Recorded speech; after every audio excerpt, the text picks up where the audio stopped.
कैसे काम करती है हैकर्स की दुनिया? कहाँ हुई थी दुनिया की पहली हैकिंग? आइए जानते हैं। लेकिन इससे पहले अगर आपने अभी तक चैनल को सब्सक्राइब नहीं किया है तो अभी सब्सक्राइब करें और बेल आइकन प्रेस करें ताकि हमारे आने वाले हर वीडियो का नोटिफिकेशन आप तक पहुंच सके। तो चलिए शुरुआत करते हैं। आपसे बहुत दूर बैठे उस व्यक्ति को ना आपका फोन चाहिए ना आपका पासवर्ड। वहीं दूर बैठकर दूसरे के सिस्टम तक पहुंचने की कला कहलाती है हैकिंग। अपने कंप्यूटर या फोन में आप अपनी कितनी जानकारी रखते हैं? ऑफिस की फाइलें, बैंक की डिटेल्स या कोई और जानकारी? पर क्या हो अगर आपको पता चला कि आपने जो कुछ भी अपने फोन या लैपटॉप में रखा है उसे लगातार कोई और भी एक्सेस कर रहा है। आपसे बहुत दूर बैठे उस व्यक्ति को ना आपका फोन चाहिए और ना आपका पासवर्ड। वहीं दूर बैठकर दूसरे के सिस्टम तक पहुंचने की कला कहलाती है हैकिंग। कला इसलिए क्योंकि हैकिंग वाकई में एक हुनर है। अब वो इस्तेमाल करने वाले के ऊपर है कि वो इसका सही इस्तेमाल करता है या गलत। ठीक वैसे ही जैसे कोई हथियार उतना ही अच्छा या बुरा होता है जितना चलाने वाले की नीयत। तो समझते हैं हैकिंग क्या है और इसकी शुरुआत कैसे हुई। हैकिंग क्या है इसको समझने के लिए पहले हम एक उदाहरण देते हैं। उस वक्त जब आप अपने स्मार्टफोन या लैपटॉप पर ये वीडियो देख रहे हैं, ठीक उसी वक्त आपसे मीलों दूर बैठा कोई इंसान आपके फ्रंट कैमरे को एक्सेस कर रहा है। आपके फोन के माइक से वो आपकी सारी बातें सुन सकता है, पर आप कहेंगे बातें हवा हवाई लग रही हैं। ज्यादा से ज्यादा कोई फोन की फाइल या डेटा एक्सेस कर सकता है, ना कि कैमरा और माइक। पर ऐसा हुआ है। 9/11 के बाद अमेरिका ने बड़े पैमाने पर अपने नागरिकों पर नजर रखना शुरू किया। एडवर्ड स्नोडन के लीक हुए दस्तावेजों के हवाले से फ्रंट लाइन ने रिपोर्ट किया कि अमेरिकी सरकार बड़े पैमाने पर अपने देश में होने वाली कॉल्स, मैसेज, ईमेल्स सब पर न सिर्फ निगरानी करती है बल्कि वो पूरा डेटा स्टोर भी करती है। और ये सब कुछ किया जाता है राष्ट्र की सुरक्षा के नाम पर इस विषय में नहीं पड़ेंगे, एकदम शुद्ध खांटी रूप से हैकिंग को समझेंगे। आपने ये तो जान लिया कि हैकिंग से क्या क्या करना संभव है, पर ये होती कैसे है? क्या कोई अलग तरह का डिवाइस होता है जिससे हैकिंग की जा सकती है? जवाब है नहीं। हैकिंग के लिए एक बढ़िया कंप्यूटर और दिमाग में कंप्यूटर की नॉलेज होनी चाहिए। सरल शब्दों में कहें तो किसी के प्राइवेट कंप्यूटर या नेटवर्क में गलत तरीके से घुसने को ही हैकिंग माना जाता है। हैकिंग करने वाले को हैकर कहा जाता है और हैकर किसी सिस्टम में एक गड़बड़ी की तलाश करते हैं जिसे हैकिंग की भाषा में बग या लूप होल कहा जाता है। लूप होल को ऐसे समझिए कि आपको किसी मजबूत दीवार के पार जाना है। दीवार इतनी मजबूत है कि आप पार नहीं जा सकते। ये दीवार टूटती क्यों नहीं? मोमेंट है गुरु। पर यही हुआ खेला।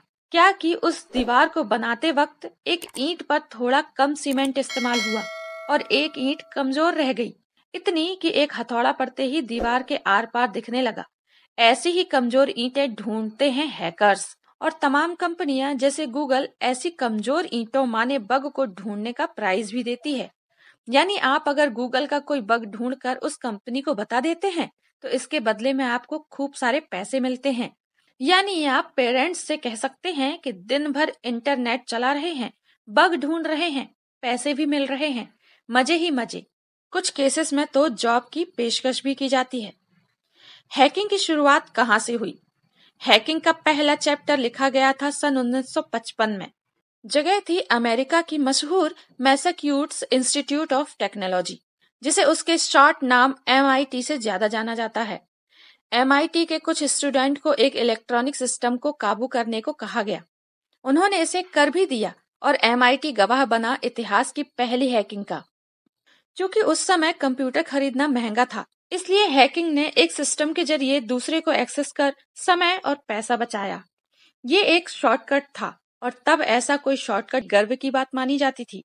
शॉर्टकट ढूंढने वाले स्टूडेंट खुद को हैकर कहकर बुलाने लगे और दूसरा सिस्टम एक्सेस करना उनके बीच एक खेल की तरह लोकप्रिय हो गया। फिर समय बीतता गया और स्टूडेंट भी खुद को समय के साथ इम्प्रूव करते गए। फिर आया साल 1963 और MIT की पत्रिका द टेक में एक लेख छपा। इसमें बताया गया कि कैसे हैकर्स अवैध रूप से यूनिवर्सिटी के टेलीफोन नेटवर्क तक पहुंचने में कामयाब रहे थे। यह हैकिंग से जुड़ा पहला लिखित आर्टिकल था। हैकर्स कितने तरह के होते हैं? हैकर्स मुख्य रूप से 3 तरह के होते हैं। इनको ब्लैक हैट्स, व्हाइट हैट्स और ग्रे हैट्स कहा जाता है। और जिन MIT स्टूडेंट की बात हमने आपको बताई वो थे ब्लैक हैट्स हैकर्स। तो पहले ब्लैक हैट्स ही समझते हैं। ब्लैक हैट, इस तरह के हैकर्स को क्रैकर्स भी कहा जाता है। ये हमेशा गलत इरादे से किसी भी कंप्यूटर, सिस्टम या वेबसाइट में घुसपैठ करते हैं।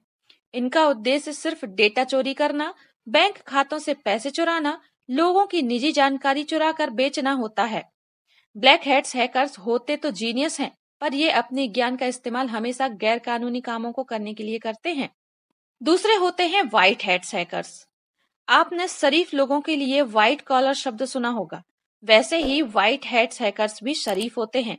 इनके लिए और एक शब्द का इस्तेमाल किया जाता है, एथिकल हैकर्स।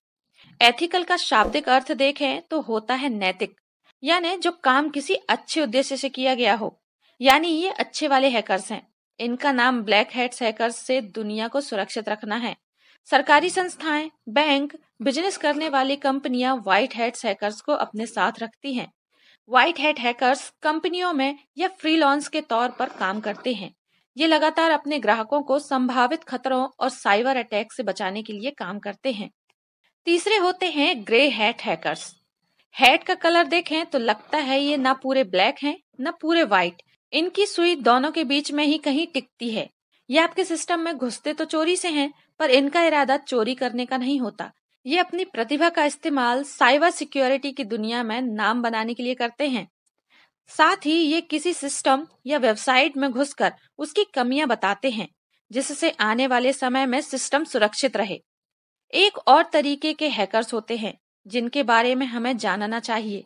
इन्हें रेड हैट्स हैकर्स कहा जाता है। ये बिल्कुल एथिकल हैकर्स की तरह होते हैं, सिवाय एक चीज के। जिन तरीकों का इस्तेमाल व्हाइट हैट्स वाले करते हैं, ये उससे कहीं आगे जाकर अपने काम को अंजाम देते हैं। ब्लैक हैट्स हैकर्स को रोकने के लिए हर तरह के तरीके, चाहे वो कानूनी हो या गैर कानूनी, सबका सहारा लेते हैं। जिन हैकर्स को खतरा हो सकता है, ये उन्हीं पर साइबर अटैक करते हैं, ताकि खतरा आने से पहले ही उसे खत्म किया जा सके। अब है बारी हैकर्स से बचा कैसे जाए। हैकिंग एक लगातार चलने वाली प्रक्रिया है। समय के साथ अगर सिक्योरिटी में बढ़ोतरी हो रही है तो हैकर्स भी उसी अनुसार खुद को बदलते रहते हैं। पर कुछ बेसिक टिप्स हैं जो आपको जाननी चाहिए। हमेशा एंटीवायरस को इंस्टॉल और अपडेट करके रखें। इंटरनेट का इस्तेमाल करते समय ब्राउजर के सिक्योरिटी फीचर्स को ऑन रखें। ऐसी वेबसाइट पर जाने से बचें जो सेफ नहीं है। आपका ब्राउजर अगर अपडेट है तो ऐसी वेबसाइट में एंटर करने से पहले आपको चेतावनी जरूर देगा। वेबसाइट पर जाते समय ये ध्यान रखें कि वो HTTPS के एनक्रिप्शन वाली हो, नहीं तो आपका डेटा चोरी हो सकता है। अब ये HTTPS क्या होता है? HTTPS का फुल फॉर्म है hyper text transfer protocol secure. दो सिस्टम के बीच के कम्युनिकेशन को सिक्योर करने के लिए इसका इस्तेमाल किया जाता है। आप जब भी इंटरनेट पर कुछ सर्च करते हैं, तब आपका ब्राउजर जानकारी के लिए सर्वर पर एक रिक्वेस्ट भेजता है। इस रिक्वेस्ट को भेजने के समय ये एक तय प्रणाली या प्रोटोकॉल की तरह काम करता है। ये प्रोटोकॉल इस बात को सुनिश्चित करता है कि आपके ब्राउजर और सर्वर के बीच जानकारी का आदान प्रदान सिक्योर है। आप जब गूगल सर्च करेंगे तो उसमें ऐसा लिखा आना चाहिए। हमेशा अपने सिस्टम को अपडेट करते रहें, इससे नए तरह के वायरस और बग सिस्टम को नुकसान नहीं पहुंचा पाते। और आखिर में last but not the least, password हमेशा मजबूत रखिए। अलग अलग अकाउंट पर एक ही पासवर्ड रखने से आप हैकर्स के लिए बहुत ही आसान निशाना बन जाते हैं। तो दोस्तों, ये थी हैकिंग की कुछ जानकारी जिससे आपको हैकर्स से बचा सकती है। तो आपको आज का वीडियो कैसा लगा हमें कमेंट करके जरूर बताएं और लाइक और शेयर जरूर करें, ताकि और लोगों को ये जानकारी मिल सके और आप ऐसे साइबर क्राइम से बच सकें। और आपने अभी तक चैनल को सब्सक्राइब नहीं किया है तो सब्सक्राइब करें और बेल आइकन प्रेस करें और जुड़े रहें हमारे साथ। धन्यवाद।